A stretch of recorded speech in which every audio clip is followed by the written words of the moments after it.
Homes in danger, nearly 100,000 ordered to evacuate as a pair of brush fires tear through Orange County. The push by some county leaders to get consistent updates on the economic impact of the coronavirus, along with the impact on public health. And how the city of San Diego says an SDPD program has helped the homeless get the help they need. ABC 10 News at 11 starts now.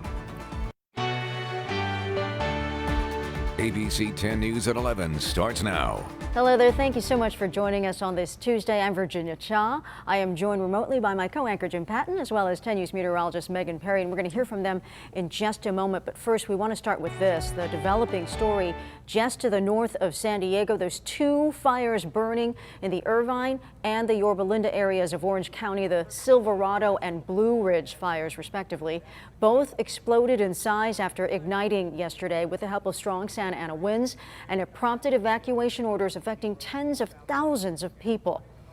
Let's start with the Silverado fire in the Irvine area. That one has already burned more than 11,000 acres. Two firefighters critically injured yesterday while fighting it, suffering burns over more than half of their bodies. Reporter Alex Cheney with the ABC station in LA gives us an up-close look at the conditions crews faced as the sun came up. Where we are this morning is in Foothill Ranch. It's near Irvine, which is towards the center to the southern portion of Orange County. This is the Borrego Creek area, and as you can see, there are several hot spots and several active flames as well. SoCal Edison says that an equipment failure on Monday morning could be the reason why this fire has now scorched through thousands of acres in Orange County. North Orange County butts up to some mountains, and so it has some really hilly terrain in this area, and so that is what firefighters are trying to protect right now, also in the backyard of this home. As of right now, we don't think any structures have actually burned. A few have been threatened, like the one we are standing in right now, and this fire continues down the entire creek. So the Silverado fire burning in Orange County at over 7,000 acres with about 5% containment this morning. Foothill Ranch near Irvine and Lake Forest, which is just a few miles up from the coastal areas of Newport Beach and Laguna Beach. Reporting for 10 News, I'm Alex Cheney. Now the other one, crews in the Yorba Linda area trying to get a handle on the Blue Ridge fire. As of this morning, that one had burned 8,000 acres and is 0% contained. This is what it looked like overnight. It was a pretty eerie scene, the inferno lighting up the hills in that area. Well into this morning, we have seen that fire creeping uncomfortably close to homes. It's not clear right now exactly how many structures are in danger, but at least 10 homes already damaged, and evacuations, we told you, are in effect. Mandatory orders expanded overnight. Meanwhile, several crews from San Diego have gone north to help fight these growing fires. We want to check in with Megan Perry, who is keeping a close eye on the wind conditions up there. Megan, they can use all the help they can get. Yes, and those winds have been howling, especially yesterday when they were peaking when the fire started. So let's go to show you the current conditions right now. We'll start with the Silverado fire burning, as we've been saying, near Irvine this morning. You can see it's 73 degrees. So the good thing is the temperatures are on our side, but the humidity and the winds are not. Humidity, single digits at 8%. Gusts up to 21 miles per hour right now. The peak wind gust that I've seen in this area since midnight has been about 40 miles per hour. Most of the winds have been less than that.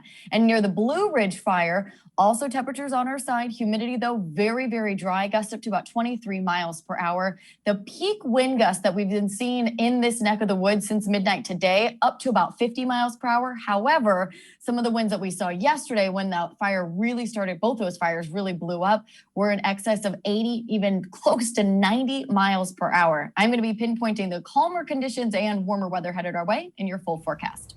Virginia? Oh, calmer conditions. They could sure use that up there. Thank you so much, Megan. For the latest updates and a real-time look at the conditions in your neighborhood, be sure to download our free ABC 10 News smartphone app. Jim? Now, Virginia, just into our newsroom, San Diego police announcing an arrest in a cold case homicide that has remained a mystery for more than 50 years. They tell us that on Saturday, officers in Pennsylvania arrested 75-year-old John Sippos in connection with the murder of Mary Scott. Now, Scott was found dead in her City Heights home back in 1969. Investigators used forensic genealogy to track Sippos down. He is now said to be extradited back to San Diego.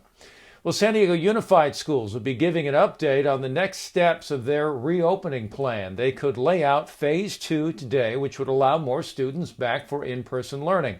Elementary students would return to in-person learning for half days, 4 days a week, and middle and high school students would attend school 2 days a week for 4 hours a day.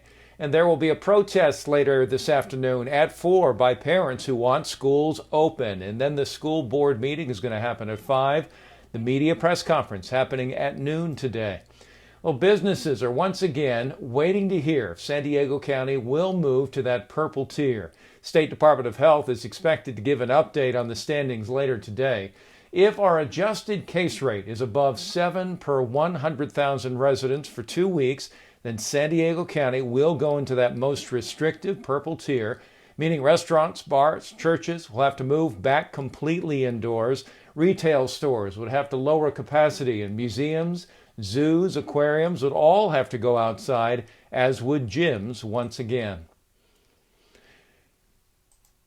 And right now, county supervisors are getting an update on COVID-19 from local health officials and discussing a new proposal to bring economic metrics into the weekly discussion. 10 News anchor Mary McKenzie explains what 2 of the supervisors are pushing to include in those numbers. It's always about the health issues and things like that and how many numbers we have.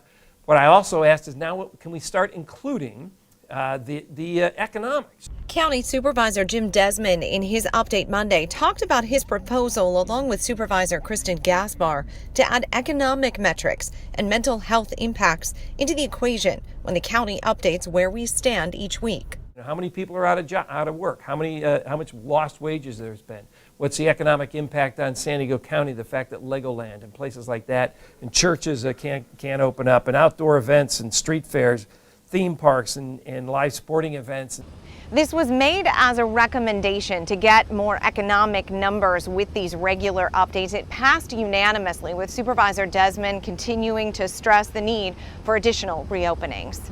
Waterfront Park, Mary McKenzie, ABC 10 News. And the San Diego Police Department created their neighborhood policing division 2 years ago, and now ABC 10 News reporter Marie Cornell has an update on the role it's played in helping with homelessness and crime prevention in the city. Newly released data shows homelessness has dropped by 4% in San Diego, and the city attributes that to SDPD's neighborhood policing division. They've gotten away from the muscle part of it, more to the compassion part of it, and establishing relationships. We know the same people now. We know somebody by name. We know their histories and backgrounds. We know their vulnerabilities, and so it makes us gives us a better opportunity to help folks. Now you'll see actions like this, where members of the city's homeless outreach team works with homeless individuals, getting them the resources they need, which oftentimes includes facilitating a drop-off at a shelter like the one at the convention center. So far, this team has arranged for more than 1,700 drop-offs there. The Neighborhood Policing Division has also helped deter crime in communities. Over the last 2 years, the staff has developed relationships within the area, and they've taken a different approach, which has led to crime tips and safer neighborhoods.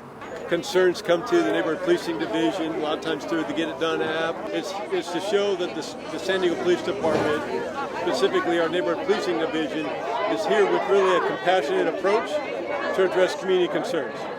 This division has also helped out with cleaning the trash and debris in neighborhoods, as well as clearing out homeless encampments in the city. Marie Cornell, ABC 10 News. So help me God. So help me God. This was the scene at the White House last night. Now Justice Amy Coney Barrett being sworn in after a marathon session in the Senate, during which Republicans confirmed her appointment to the Supreme Court against the protests of Democrats. Barrett's confirmation gives conservatives a 6-3 majority on the high court, although the new justice maintains her commitment is to the Constitution, not a political party. The oath that I have solemnly taken tonight means at its core that I will do my job without any fear or favor, and that I will do so independently of both the political branches and of my own preferences. Barrett will be thrown into the fire quickly. The Supreme Court is making rulings affecting voting ahead of the election, and we'll hear arguments about the Affordable Care Act on November 10th. Jim? Now, Virginia, the election now just a week away, and across the country, mail-in voting is in full swing. Postal Service, though, advising people to mail in their ballots today to ensure that they get delivered by November 3rd. Postal Service issuing that recommendation a week before many states' deadlines to receive mail-in ballots. However, here in California, a little bit more leeway. All mail-in ballots in our state will be counted as long as they are postmarked on or before Election Day. TownNews.com. Election coverage. Just click on Election 2020 at the top of the homepage to find stories on the issues and the candidates so you can make the most informed decision on Election Day.